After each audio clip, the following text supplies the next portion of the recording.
ನಮಸ್ಕಾರ. ಸಹಕಾರಿ ಟಿವಿಗೆ ಸ್ವಾಗತ. ಮೊದಲು ಮಾನವನಾಗು. ನಾನು ಎಚ್.ಎಸ್. ಸುಧೀಂದ್ರ ಕುಮಾರ್. ಮುಖ್ಯಾಂಶಗಳು: 10 ವರ್ಷ ಮೇಲ್ಪಟ್ಟ ಅವಧಿಯ ಡಿಸಿಸಿಬಿ ನಿರ್ದೇಶಕರನ್ನು ಅನರ್ಹಗೊಳಿಸುವ ಅಧಿಕಾರವಿಲ್ಲ. ಬ್ಯಾಂಕಿಂಗ್ ನಿಯಂತ್ರಣ ಕಾಯ್ದೆ 1949 ಅಡಿಯಲ್ಲಿ ಜಿಲ್ಲಾ ಕೇಂದ್ರ ಸಹಕಾರಿ ಬ್ಯಾಂಕುಗಳ ನಿರ್ದೇಶಕರನ್ನು ಅನರ್ಹಗೊಳಿಸುವ ಅಧಿಕಾರವನ್ನು ರಿಜಿಸ್ಟ್ರಾರ್ಗೆ ವಹಿಸಲಾಗಿಲ್ಲ ಎಂದು ರಾಜ್ಯ ಸಹಕಾರ ಇಲಾಖೆಯ ಕರ್ನಾಟಕ ಸಹಕಾರ ಸಂಘಗಳ ರಿಜಿಸ್ಟ್ರಾರ್ಗೆ ತಿಳಿಸಿದೆ. ಬ್ಯಾಂಕಿಂಗ್ ಕಾನೂನುಗಳು ತಿದ್ದುಪಡಿ ಕಾಯ್ದೆ 2025 ಮೂಲಕ ಪರಿಚಯಿಸಲಾದ ಅಧಿಕಾರ ಅವಧಿಯ ನಿರ್ಬಂಧಗಳ ಹೊರತಾಗಿಯೂ 2 ಡಿಸಿಸಿಬಿಎಸ್ ನಿರ್ದೇಶಕರು ತಮ್ಮ ಮಂಡಳಿಗಳಲ್ಲಿ 10 ವರ್ಷಗಳಿಗೂ ಹೆಚ್ಚು ಕಾಲ ಮುಂದುವರೆದಿದ್ದಾರೆ ಎಂಬ ದೂರುಗಳ ನಂತರ ಈ ಸಮಸ್ಯೆ ಉದ್ಭವಿಸಿದೆ. ಭಾರತೀಯ ರಿಸರ್ವ್ ಬ್ಯಾಂಕ್ ದೂರುದಾರರಿಗೆ ನೀಡಿದ ಸಂವಹನದಲ್ಲಿ ಅಗತ್ಯ ಕ್ರಮಕ್ಕಾಗಿ ಈ ವಿಷಯವನ್ನು ನಬಾರ್ಡ್ನ ಕರ್ನಾಟಕ ಪ್ರಾದೇಶಿಕ ಕಚೇರಿಗೆ ಕಳುಹಿಸಲಾಗಿದೆ ಎಂದು ತಿಳಿಸಿದೆ. ನಂತರ ನಬಾರ್ಡ್ ಕರ್ನಾಟಕ RCSಗೆ ಪತ್ರ ಬರೆದು ಆರೋಪಗಳನ್ನು ಪರಿಶೀಲಿಸಿ ಸೂಕ್ತ ಕ್ರಮ ಕೈಗೊಳ್ಳುವಂತೆ ವಿನಂತಿಸಿತು. ಆದಾಗ್ಯೂ ಸಂವಹನದಲ್ಲಿ ಬ್ಯಾಂಕಿಂಗ್ ನಿಯಂತ್ರಣ ಕಾಯ್ದೆಯ ಅಡಿಯಲ್ಲಿ ನಿರ್ದೇಶಕರನ್ನು ಅನರ್ಹಗೊಳಿಸುವ ಅಧಿಕಾರವನ್ನು ರಿಜಿಸ್ಟ್ರಾರ್ಗೆ ವಹಿಸಲಾಗಿಲ್ಲ ಎಂದು ಕರ್ನಾಟಕ ಸಹಕಾರ ಇಲಾಖೆ RCSಗೆ ತಿಳಿಸಿದೆ. ಪಾಂಡುರಂಗ ಗಣಪತಿ ಚೌಗುಲೆ ವರ್ಸಸ್ ವಿಶ್ವಾಸರಾವ್ ಪಾಟೀಲ್ ಮುರುಗೋಡ್ ಸಹಕಾರಿ ಬ್ಯಾಂಕ್ ಲಿಮಿಟೆಡ್ ಪ್ರಕರಣದಲ್ಲಿ ಸುಪ್ರೀಂ ಕೋರ್ಟ್ ನೀಡಿದ ತೀರ್ಪನ್ನು ಇಲಾಖೆ ಉಲ್ಲೇಖಿಸಿ ಬ್ಯಾಂಕಿಂಗ್ ನಿಯಂತ್ರಣವು ಕೇಂದ್ರ ಸರ್ಕಾರದ ವ್ಯಾಪ್ತಿಗೆ ಬರುತ್ತದೆ ಎಂದು ಗಮನಿಸಿದೆ.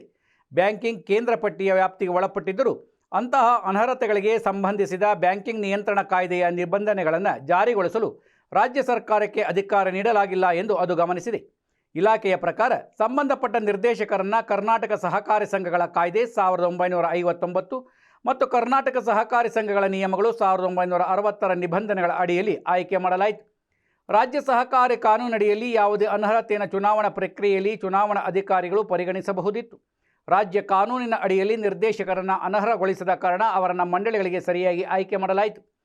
ಕರ್ನಾಟಕ ಸಹಕಾರಿ ಸಂಘಗಳ ಕಾಯ್ದೆಯ ಸೆಕ್ಷನ್ 29C ನಿರ್ದೇಶಕರ ಅನರ್ಹತೆಗೆ ಸಂಬಂಧಿಸಿದ ನಿಬಂಧನೆಗಳನ್ನು ಒಳಗೊಂಡಿದೆ. ಆದರೆ ಬ್ಯಾಂಕಿಂಗ್ ನಿಯಂತ್ರಣ ಕಾಯ್ದೆಯಲ್ಲಿ ಒಳಗೊಂಡಿರುವ ಅಧಿಕಾರಾವಧಿಗೆ ಸಂಬಂಧಿಸಿದ ನಿಬಂಧನೆಗಳನ್ನು ನಿರ್ದಿಷ್ಟವಾಗಿ ಸೇರಿಸಲಾಗಿಲ್ಲ ಎಂದು ಸಂವಹನವು ಮತ್ತಷ್ಟು ಗಮನಿಸಿದೆ. ಬ್ಯಾಂಕಿಂಗ್ ನಿಯಂತ್ರಣ ಕಾಯ್ದೆಯಡಿಯಲ್ಲಿ ಅಧಿಕಾರಗಳ ನಿಯೋಜನೆಯ ಅನುಪಸ್ಥಿತಿಯಲ್ಲಿ ಕರ್ನಾಟಕ ಸಹಕಾರಿ ಸಂಘಗಳ ಕಾಯ್ದೆ ಅಥವಾ ನಿಯಮಗಳು ನಿರ್ದೇಶಕರು 10 ವರ್ಷಗಳಿಗಿಂತ ಹೆಚ್ಚು ಕಾಲ ಮಂಡಳಿಯಲ್ಲಿ ಸೇವೆ ಸಲ್ಲಿಸಿದ್ದಾರೆ ಎಂಬ ಕಾರಣಕ್ಕಾಗಿ ಮಾತ್ರ ಅವರ ವಿರುದ್ಧ ಕ್ರಮ ಕೈಗೊಳ್ಳಲು ಕಾರ್ಯವಿಧಾನವನ್ನು ಒದಗಿಸುವುದಿಲ್ಲ ಎಂದು ಇಲಾಖೆ ಹೇಳಿದೆ. ಕರ್ನಾಟಕದ ಮಾಜಿ ಮುಖ್ಯಮಂತ್ರಿ ಸಿದ್ದರಾಮಯ್ಯ ಅವರು ಫೆಬ್ರವರಿ 27, 2026 ಕೇಂದ್ರ ಸರ್ಕಾರಕ್ಕೆ ಪತ್ರ ಬರೆದು ಬ್ಯಾಂಕಿಂಗ್ ಕಾನೂನುಗಳು ತಿದ್ದುಪಡಿ ಕಾಯ್ದೆ 2025ರಿಂದ ತಿದ್ದುಪಡಿ ಮಾಡಲಾದ ಬ್ಯಾಂಕಿಂಗ್ ನಿಯಂತ್ರಣ ಕಾಯ್ದೆ 1949 ಸೆಕ್ಷನ್ 56ರೊಂದಿಗೆ ಓದಲಾದ ಸೆಕ್ಷನ್ 10A(2)(a)(i)ನ ಅನ್ವಯಿಕತೆಯ ಬಗ್ಗೆ ಸ್ಪಷ್ಟೀಕರಣವನ್ನು ಕೋರಿದ್ದಾರೆ ಎಂದು ಅದು ಬಹಿರಂಗಪಡಿಸಿದೆ. ಇಲಾಖೆಯ ಪ್ರಕಾರ ಇಲ್ಲಿಯವರೆಗೆ ಯಾವುದೇ ಸ್ಪಷ್ಟೀಕರಣವನ್ನು ಸ್ವೀಕರಿಸಲಾಗಿಲ್ಲ. ಅಂತಹ ಸ್ಪಷ್ಟೀಕರಣ ಬಾಕಿ ಉಳಿದಿದ್ದು ಮತ್ತು ಬ್ಯಾಂಕಿಂಗ್ ನಿಯಂತ್ರಣ ಕಾಯ್ದೆಯಡಿಯಲ್ಲಿ ನಿಯೋಜಿತ ಅಧಿಕಾರಿಗಳ ಅನುಪಸ್ಥಿತಿಯ ದೃಷ್ಟಿಯಿಂದ ಆಪಾದಿತ ಅಧಿಕಾರಾವಧಿ ಉಲ್ಲಂಘನೆ ವಿಷಯದ ಕುರಿತು ನಿರ್ದೇಶಕರ ವಿರುದ್ಧ ಯಾವುದೇ ಕ್ರಮ ಕೈಗೊಳ್ಳಲಾಗುವುದಿಲ್ಲ ಎಂದು ಇಲಾಖೆ RCSಗೆ ತಿಳಿಸಿದೆ.